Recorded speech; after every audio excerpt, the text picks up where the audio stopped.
Selamat malam, kita kembali pada acara Banjarmasin Lawyers Forum. Pertama, Bang Dul, saya ingin ke kawan-kawan yang muda, ada kawan-kawan LSM, Vox Populi, Vox Day. Apa masih tepat dalam pemilu 2014 oleh kawan-kawan yang lebih muda? Baik. Jadi kalau saya memandang khususnya dalam hal pemilu di 2014 ini merupakan pemilu yang sangat-sangat begitu parah dalam konteks yaitu money politik. Jadi kalau bahasa Abu Nawas itu ada 1001 cara untuk memberikan hal-hal yang sifatnya memberikan pencerdasan atau bahasa Banjar itu memintari orang. Tapi hari ini yang terjadi adalah 1001 cara untuk bermain money politik itu terjadi. Jadi itu yang pertama yang ingin saya sampaikan. Yang kedua adalah terkait dengan konteks dari penyelenggara, terus peserta sampai dengan masyarakat. Ini harusnya ada suatu hal yang disatukan. Tapi dalam hal sistem yang ada saat ini, kalau kita tanyakan kepada KPU, Bawaslu atau Panwaslu yang ada di pusat, mereka mengatakan kita terbentur dengan yang namanya regulasi. Semua jawaban penyelenggara pasti itu. Lalu yang bertanya kepada saya pribadi adalah hari ini, di mana salahnya? Tapi secara regulasi aturan dari pandangan ketatanegaraan khususnya dari berbagai macam pakar bahkan dari dosen saya sendiri yaitu Pak Rifki Nijami menyampaikan bahwasanya dari segi regulasi lah yang salah. Para pembuat undang-undang lah yang salah. Dari pusat mereka membuat undang-undang seolah-olah karet. Karet di sini adalah tidak ada ujung yang nantinya dalam hal konteks penyelesaian. Sehingga yang terjadi saat ini bahwasanya kondisi yang real khususnya di kota Banjarmasin, 13 kabupaten kota, Kalimantan Selatan, cukup masifnya money politik itu terjadi. Bahkan contoh sederhana, saya berdiskusi dengan kawan-kawan yang caleg di daerah terpencil, di daerah ujung Kota Baru dan Batu Licin khususnya, di sana budget 1 M pun tidak jadi. Budget 1 miliar tidak jadi. Tidak saya sebutkan namanya siapa. Budget 1 miliar, itu contoh. Karena hari ini yang menjadi dasar pola adalah ada yang mengatakan para caleg yang mereka dengan pola strategi yang sudah luar biasa, khususnya punya konstituen, punya database dari tingkat RT, RW, kelurahan sampai dengan kecamatan dan kabupaten jelas. Itu teorinya. Teorinya tidak seperti ini Bang. Bahwasanya mereka sudah list ada budget politik. Ini dalam artian mereka juga yang menggunakan money politik. Mereka sudah menyiapkan budget 50.000. Khusus money politik terjadi apa tidak? Ya, kondisinya saat ini money politik terjadi sangatlah parah. Tapi yang harus kita jadikan dasar hari ini adalah, saya berpikirnya hari ini itu tidak bisa lagi diungkit. Harapannya adalah pada saat Pilpres ke depan menjadi sebuah pembelajaran yang begitu berharga. Jangan sampai ini terjadi nantinya bahwasanya minimal yang saya harapkan adalah kepada kanda-kanda yang ada di KPU dan Bawaslu, mereka punya kewenangan. Kewenangan itu harus secara optimal dilaksanakan. Contoh sederhana yang ingin saya kritik adalah terkait dengan misalnya ada 16.000 relawan. Relawan yang di sini relawan yang seperti apa? Relawan yang seperti apa yang ditugaskan? Ada tidak SOP dari mereka? Bagaimana tata cara untuk membuat sebuah advokasi laporan dan sebagainya? Jadi faktanya Anda pun tidak menemukan money politik di lapangan. Faktanya sangat banyak money politik. Enggak ada ditemukan apa tidak? Ada temuan, tapi pada saat kita ingin melaporkan ke Bawaslu, jawabannya ya sudah. Kita hanya sebatas sampai dengan rekomendasi, sehingga sampai dengan Gakum, penegak hukum, mereka pun sulit untuk mengungkap. Melaporkan atau ingin melaporkan beda? Dari kita ingin melaporkan, tapi kita melihat konteksnya, walaupun dilaporkan ya sudah seperti itu juga. Sehingga hari ini yang harus kita lakukan adalah minimal bagaimana caranya untuk ke depan nantinya membuat sebuah regulasi yang jelas. Itu karena hari ini tidak bisa dipungkiri aturan yang membuat kita tidak bisa berbuat apa-apa. Oke, nanti saya pindah lagi, cuma keinginan aja melaporkan. Ya, keinginan, tapi yang jelas harapan kita adalah ke depan bisa lebih baik. Pembicaraan Anda tuh seperti kotak mitos Yunani Pandora. Memang kondisinya pemilu menjadi mitos. Oke, kita pindah lagi ke JPPPR. Tadi kawan di sebelah itu berteori seperti kotak Pandora. Kalau Anda faktanya ada tidak melihat atau mendengar money politik terjadi?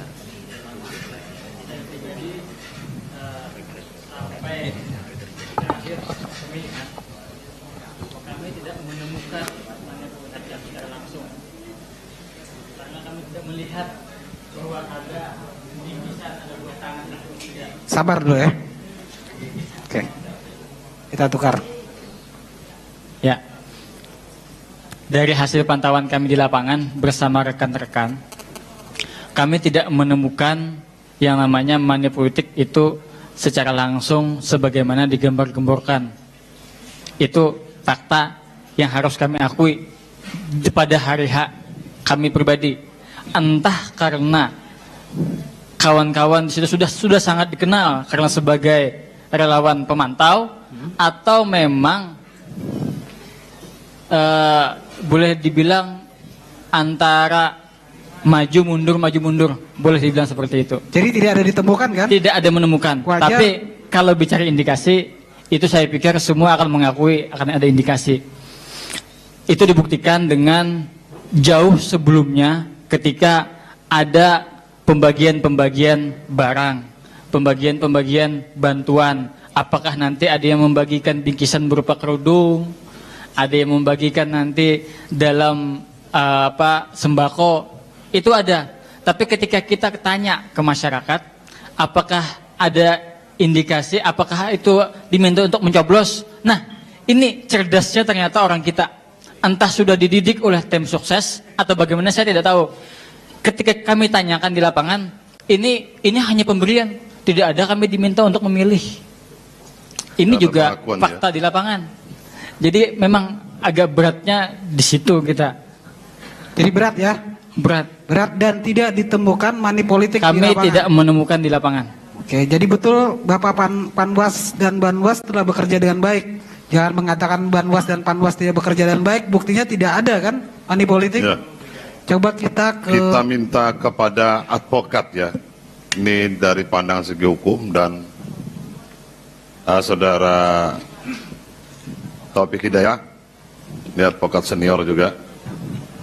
Sehingga saya melihat apakah ini memang tadi katanya kekurangan waktu dari Panwaslu karena dibatasi 14 hari penyidik tidak bisa mengangkat pelanggaran atau tindak pidana pemilu legislatif ini.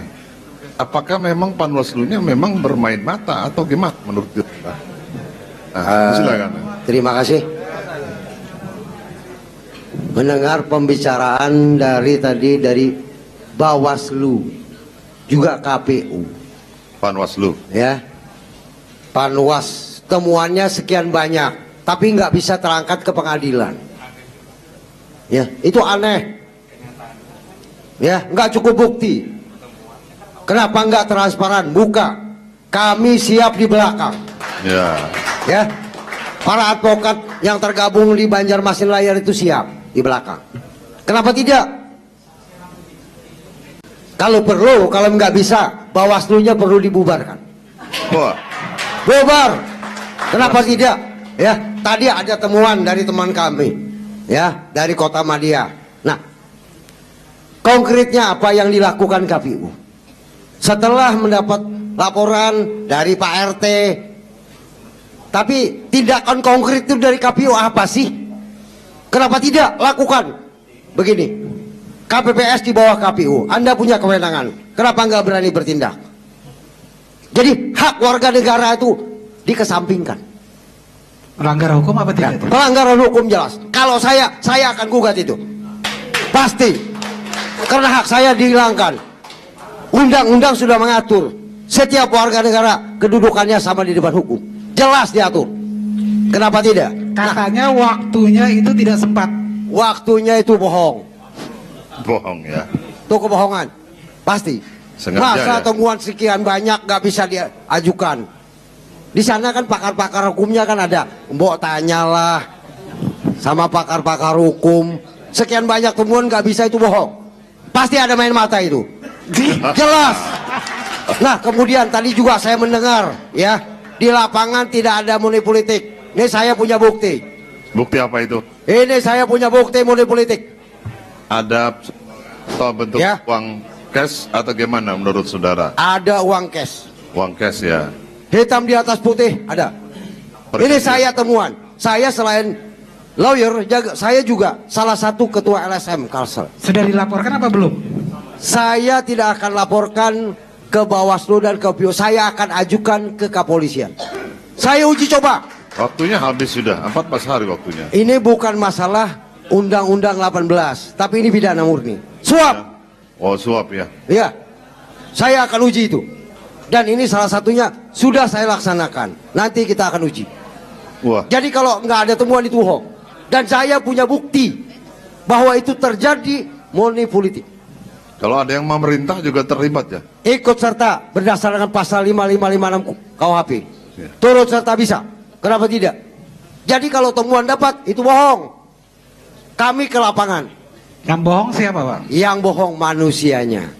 Ah, Jadi apa dikatakan teman-teman yang lain juga itu ada benarnya. Kalau nggak ada murni politik itu bohong. Pasti. jadi mahal biayanya berpolitik ini. Satu suara 200.000 Wah, di Kota Madia, di Kota Madia, Banjarmasin, ya di Banjarmasin. Tapi Bawaslu tutup mata, Panwaslu tutup mata, KPU juga kayaknya KPU tidak berketeng-keteng. mau dengar. Ya, Ah, nanti saya juga akan sampaikan. tidak mau dengar. Kata KPU provinsi itu ada 2 unsur, ya, legalnya, kemudian administrasinya. Nah, sekarang saya mau tanya tuh Kepada Ya. KPU. kepada KPU provinsi. Wah, ditanya nih ke Pak. Ini saya tanyakan, untuk caleg itu namanya misalnya si utuh, ya, dalam KTP, ijazahnya itu namanya utuh amat. Nah, Beda nama. beda nama. Apa itu bisa calon? Saya juga ini mohon penjelasan loh ya. Saya bukan nggak ngerti hukum, tapi itulah kami mohon penjelasan aturan mana yang dipakai selain undang-undang yang diatur tentang pemilu, tapi nyatanya dia lolos, ya, lolos menjadi caleg dan terpilih. Terpilih. Wah, Nah ini KPU-nya kah yang salah? kurang salah atau ada sesuatu main mata? Nah, Mohon penjelasan. Terima kasih. tanyakan kemana nih? Lanjut Baik. Pak Pada KPU. KPU. Langsung ya provinsi. Pak ya. Kasusnya di mana tuh Pak? Mana itu Pak? Kasusnya di salah satu kabupaten kota. Oke, Kabupaten Masih rahasia, Kota. Itu kasusnya di persisnya itu saya tahu. Kasusnya di Tanah Bumbu kan Pak ya? Di mana? Di Tanah Bumbu ya. Di Tanah Laut. Di Tanah Laut dan di Tanah Bumbu. Jadi begini Pak. Bapak ini kan lawyer ya. Mestinya juga memahami bagaimana sih aturan di KPU begitu kan. Jadi ada yang namanya kita itu hanya melakukan verifikasi administrasi. Verifikasi administrasi itu jelas. Jadi kita hanya memverifikasi bukti-bukti yang menguatkan bahwa yang bersangkutan itu memenuhi syarat. Satu contoh, misalnya ada kasus di sana, jadi dia bersaudara. Bersaudara itu namanya beda sedikit saja, tapi menguatkan bahwa di jasanya itu memang betul dia. Walaupun mungkin secara faktanya, kenyataannya tidak, tapi secara administrasi betul begitu loh. Jadi kita ini, kalau kita tidak meloloskan, kita bisa kena tindak pidana karena alat buktinya menguatkan bahwa yang bersangkutan adalah dia gitu loh. Walaupun kenyataannya mungkin kalau bahasa jujurnya begitu kan, itu bukan. Artinya bahwa kita ini tidak cukup kalau hanya bahasa kejujuran. Kalau semuanya orang jujur, dunia ini akan kiamat. Iya kan? Nah begini, kemudian menyangkut masalah teluk tiran tadi yang Bapak sampaikan bahwa jelas begitu kan, kita juga harus melakukan verifikasi dari 139 orang yang begitu banyak ya, dalam waktu yang bersamaan punya KTP untuk kemudian memilih ada apa. Ini juga kita harus analisis dong, kok ada apa, apakah ini pemilih tidak dimobilisasi oleh kelompok-kelompok tertentu atau seperti apa. Karena pengakuan kawan-kawan di KPU bahwa sudah melakukan pendataan dan ternyata orang ini kan tidak dikenal. Kok tiba-tiba muncul dari mana orang ini? Orang ini dari mana gitu loh. Tapi dia punya KTP, Pak. Dia punya KTP tapi pada saat pendataan itu tidak dikenal. Iya kan? Tapi undang-undang mengatakan kalau KTP bisa kan, Pak? Betul, punya KTP. Tapi kan ada juga di aturan kita. Di PKPU itu kan jelas bahwa itu boleh mendaftar, iya kan? Boleh mendaftar itu 1 jam sebelum TPS ditutup. Sepanjang itu surat suara cukup. Makanya ketika mereka mendaftar 160 orang itu, dari mana kita mau ambilkan surat suara? Sementara di aturan itu di DPT hanya 2%. Coba bayangkan. Sementara kawan-kawan mau didistribusikan ke TPS lain, dia nggak mau. Dia nggak mau karena mungkin yang mohon maaf ya, ini kecurigaan saya. Mungkin yang dia pikir ketika dia pindah ke TPS lain, mungkin caleg ini bukan di dapil sana gitu loh.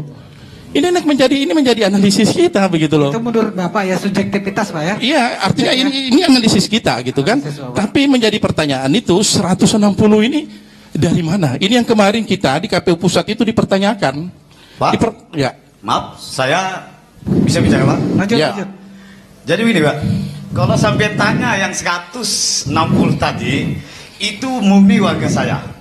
Dan kalau dimobilisasi masa, bohong. Kalau bilang itu datang jam 12, saya sudah cerita tadi. Saya tidak bilang ke masyarakat saya ada undang-undang KPU boleh datang pakai KTP jam 12. Saya tidak bilang. Mereka datang jam 8. Pagi. Dan itu setelah disodorkan kurang lebih yang mau mancing itu sekitar 15-20 orang. Anggota TPS atau KPPS penyelenggara TPS 1 menolak karena undang-undang pakai KTP jam 12 siang baru boleh. Anda dimobilisir nggak dengan caleg? Saya sendiri yang mobilisir Apa? karena saya RT-nya dan warga saya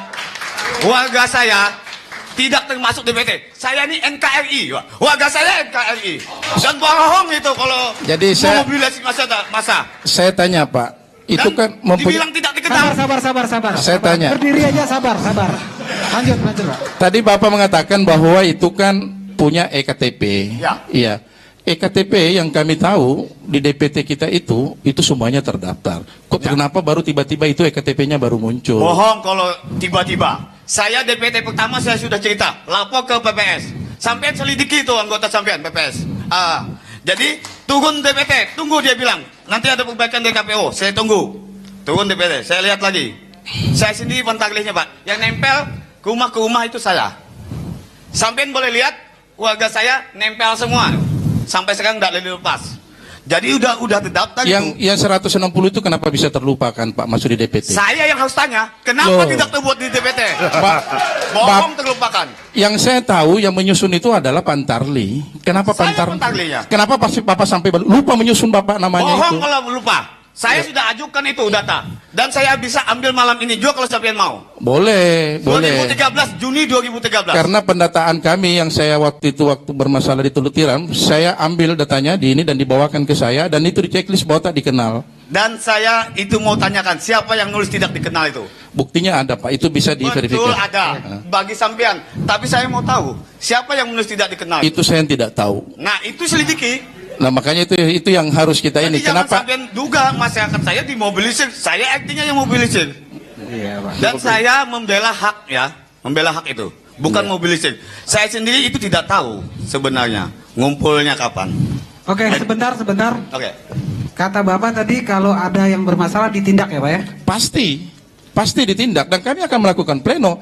Surat edaran KPU 331 jelas.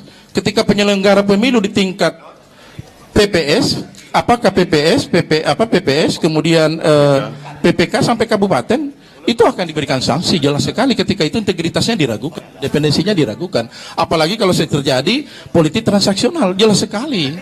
Iya kan, bahwa kalau itu memang buktinya kuat, silakan kita sandingkan besok Pak dengan data-data yang itu. Kami juga menantang Bapak untuk membuktikan itu. Kemarin juga waktu kita diskusi di BIPOS, ada juga salah satu saksi mengatakan bahwa ada money politik uang. Saya juga tantang. Tapi sampai waktu itu, pleno di provinsi nggak pernah mencongol itu orang. Ternyata apa? Ternyata ujung-ujungnya bertanya, bagaimana caleg saya yang ini lolos apa enggak? Saya bilang, saya nggak tahu kamu punya caleg. Oke.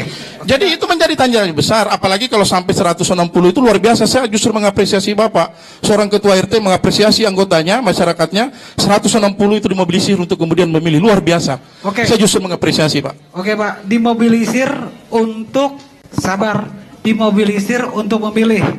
Harapan bangsa ini bahwa pemilihan langsung membawa perubahan itu lebih baik. Ujung daripada teori social change adalah lahirnya kediktaturan baru, lahirnya demokrasi yang cacat dengan lahir dan mental. Kita rehat sejenak.